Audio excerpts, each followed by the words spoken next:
Hi, Mark Kahler. Thanks for joining me for another edition. I just returned from the annual Financial Therapy Association conference. And this is how many years have we been doing this?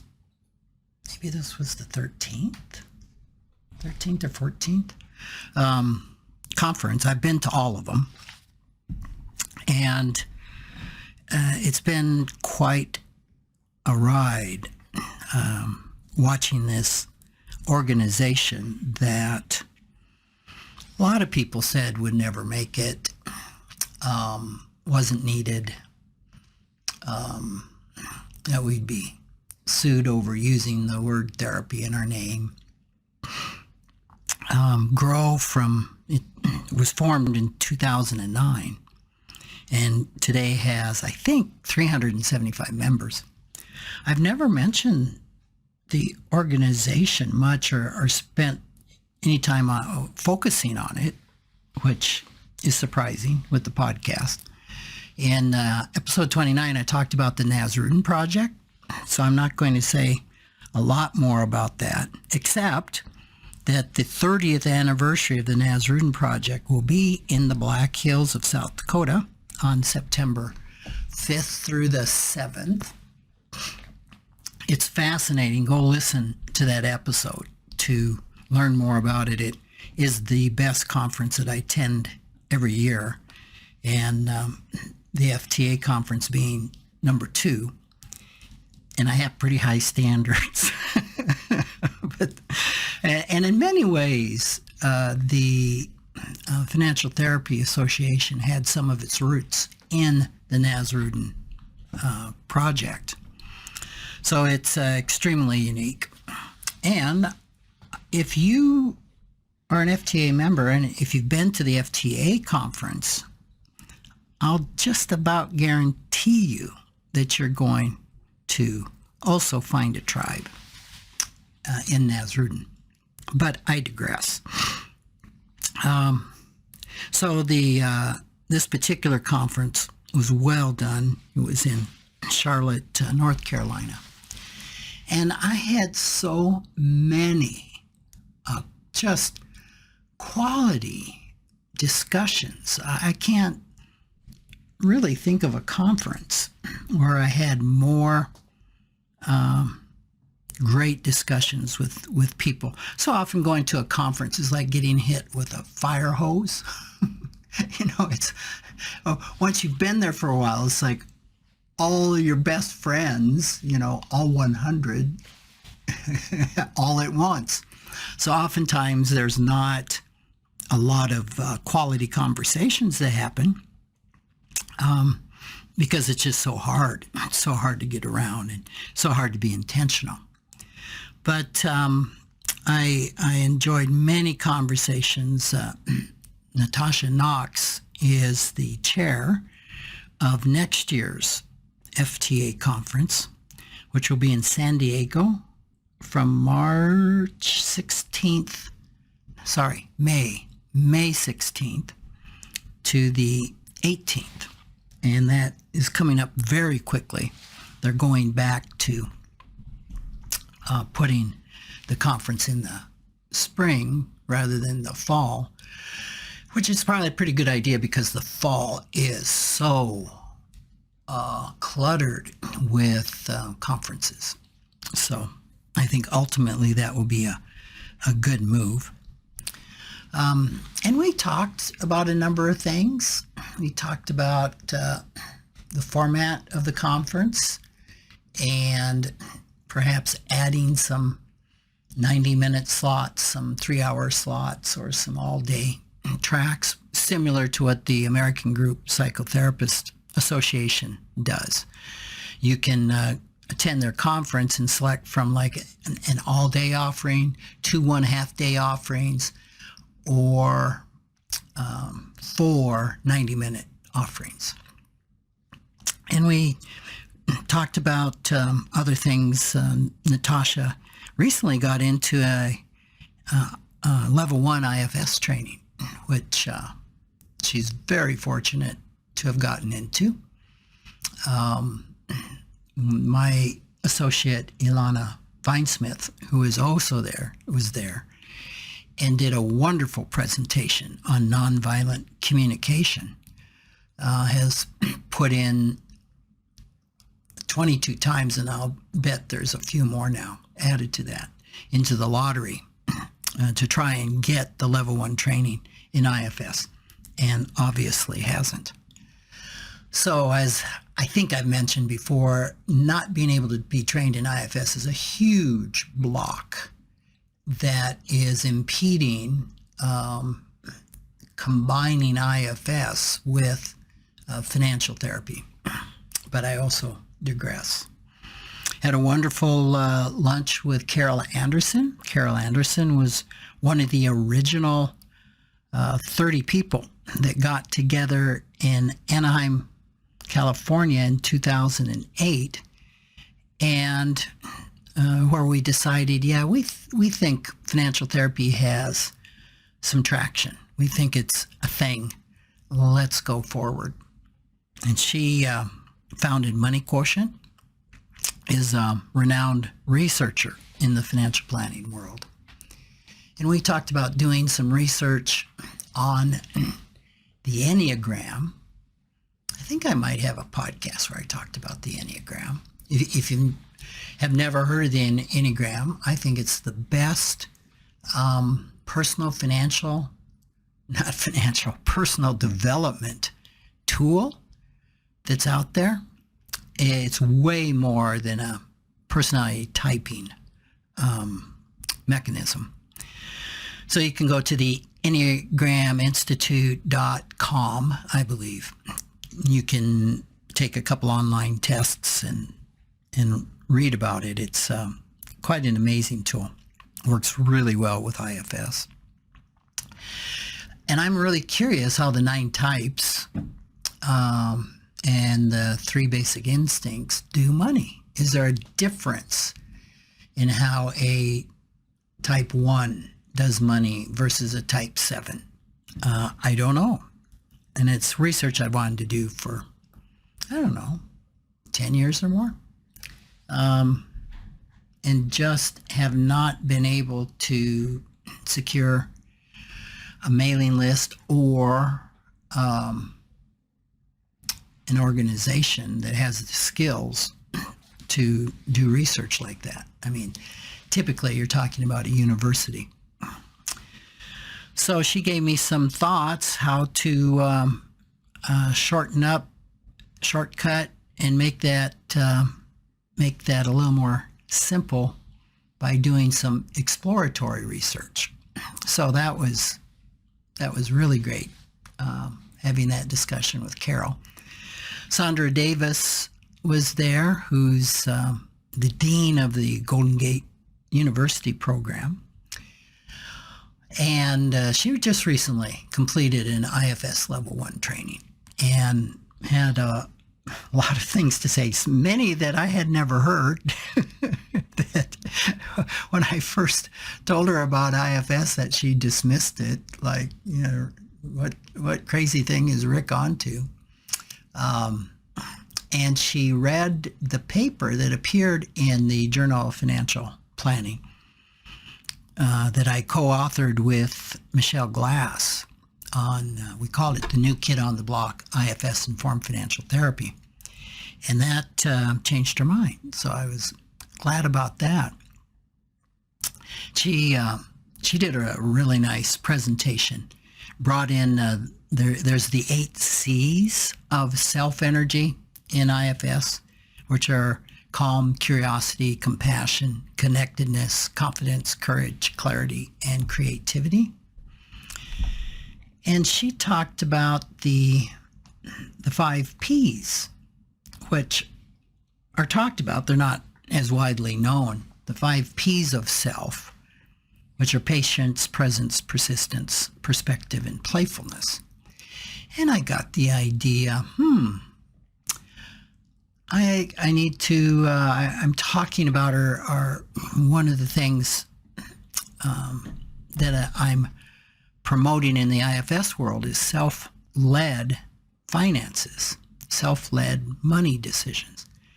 And so I had the idea of applying the 5 Ps to finance.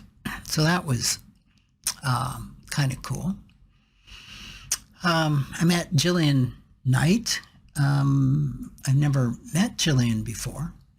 And we had a great conversation talking about our history with very popular money personality. And it was so intriguing to me that I've decided let's do a podcast. So Jillian is going to appear on a future podcasts around.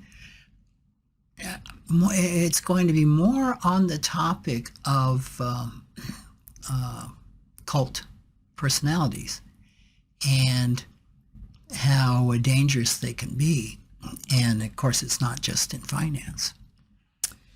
Megan Ford, former South Dakotan, was there. Megan is one of the who's who in financial therapy. She's at the University of Georgia, which the University of Georgia cleaned up on the awards this year. It's a pretty prolific group involved in financial therapy. And she runs the Aspire Clinic there, which brings financial planning students and marriage and family therapy students together to do financial therapy with other students. And she got the Best Paper Award and unveiled her couples financial conflict scale, which I have been waiting for several years. So I'm to receive it soon, and I'm really excited about it because it's one of the very few evaluations that can be used to evaluate the level of tension and conflict that couples may have around money.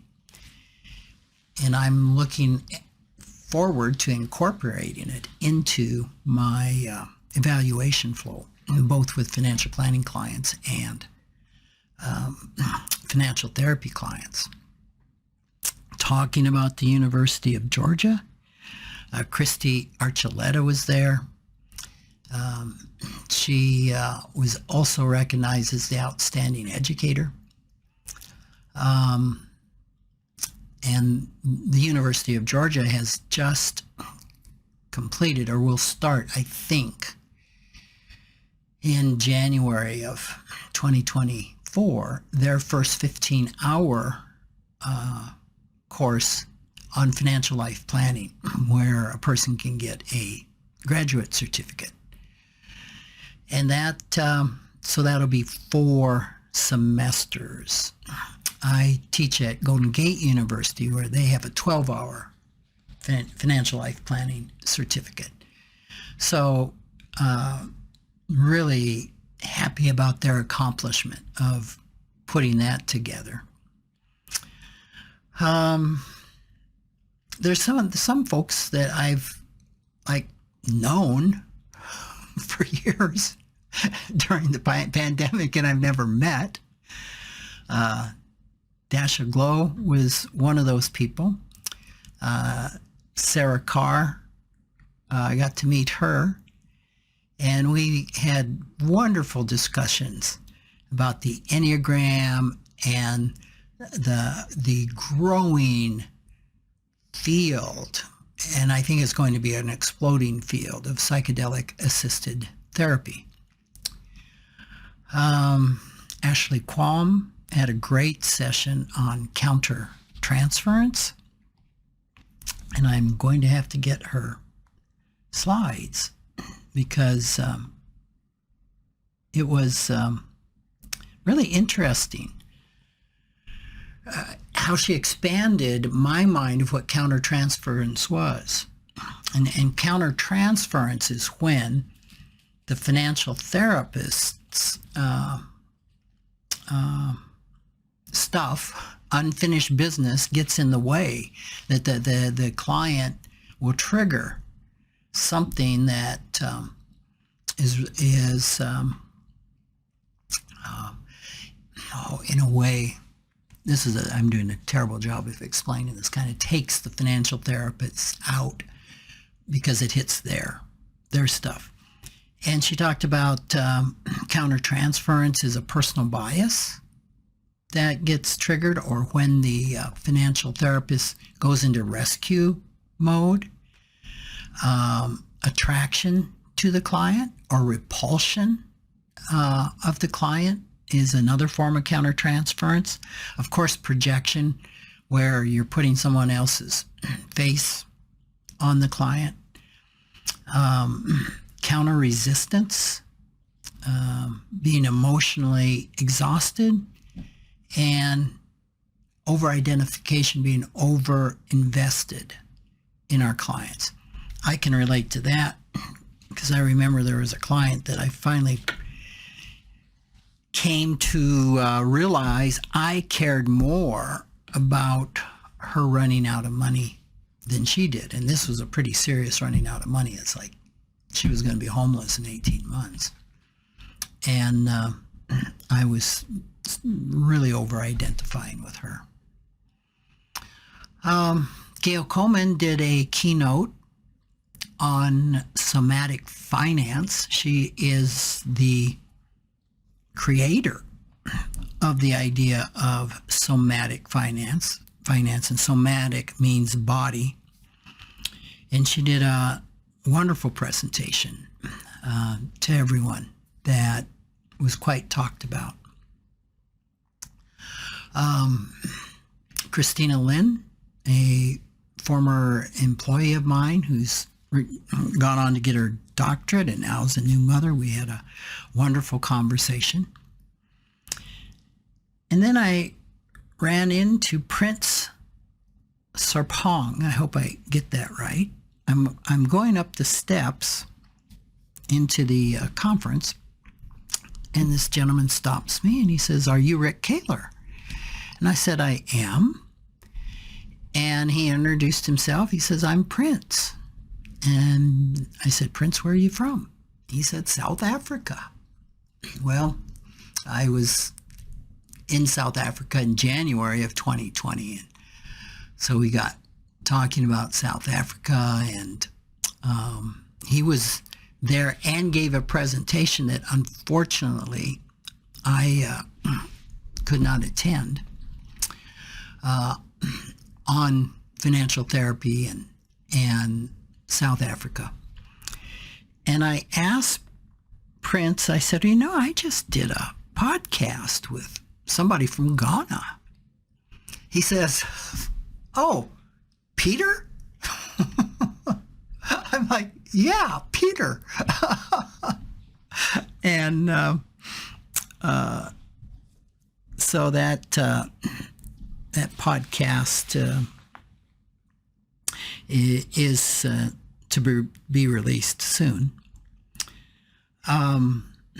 So that was funny, because I had talked to one of my friends in India,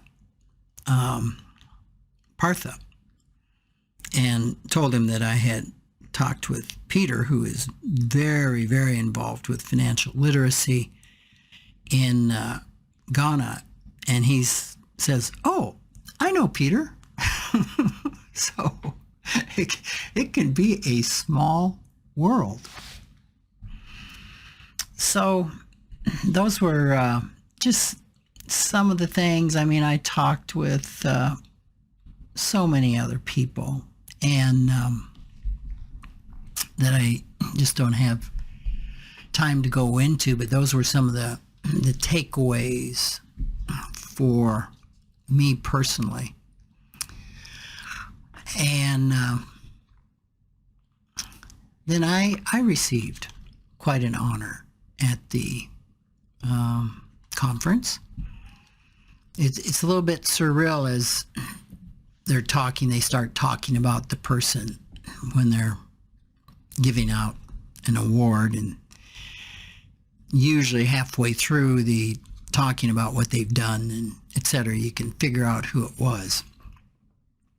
And as they started introducing the practitioner, outstanding practitioner award, it was probably about 3 sentences in, maybe less, that I realized that it's me.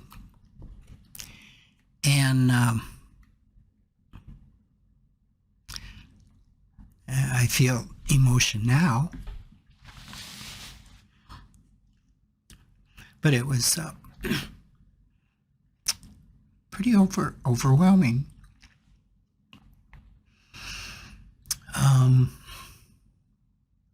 Because it's a recognition by your peers.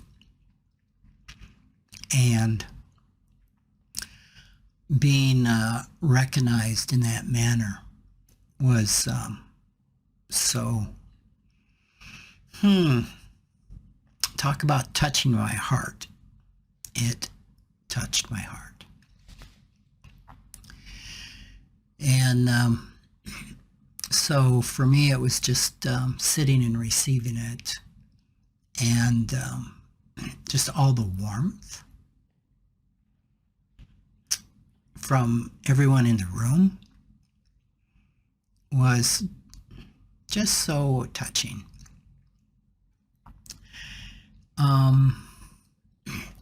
And I think I can relate. I have a real soft spot, and I don't know exactly what it's about. It's not something I've done a lot of work on. When someone is honored for just doing their best. Bruce Ross was honored this year, and they used the words of tireless hours that he's worked on the FTA, or for the FTA. And I have been on countless Zoom calls with Bruce and attested to the countless hours that he has worked. And there's just something special when a person is recognized for the unseen, especially the unseen persistence, the unseen I'm not coming up with good words, but efforts that are put out. And so for so many of these things, you don't get an award oftentimes because nobody sees you. I think of financial therapists in general who they're delivering, they're giving all of their wisdom on a one-on-one basis, and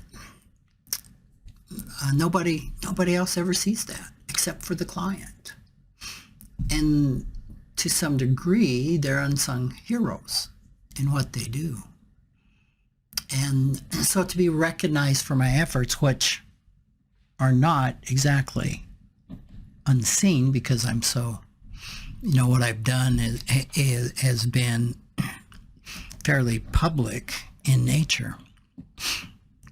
It was just touching.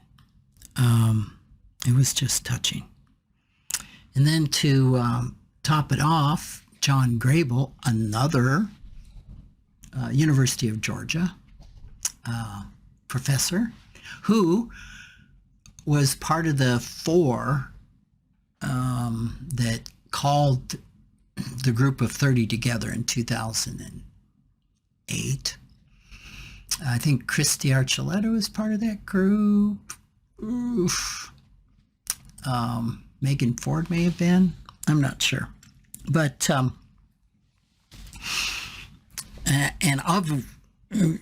John was inducted into the Financial Planning or the Financial Therapy Hall of Fame, which was such an honor. They let him know So he was prepared. And he went through, he's a delightful speaker. John is just a delightful speaker. And he went through a history of the FTA, and he went back and had the names of the 30 people who were at that first meeting.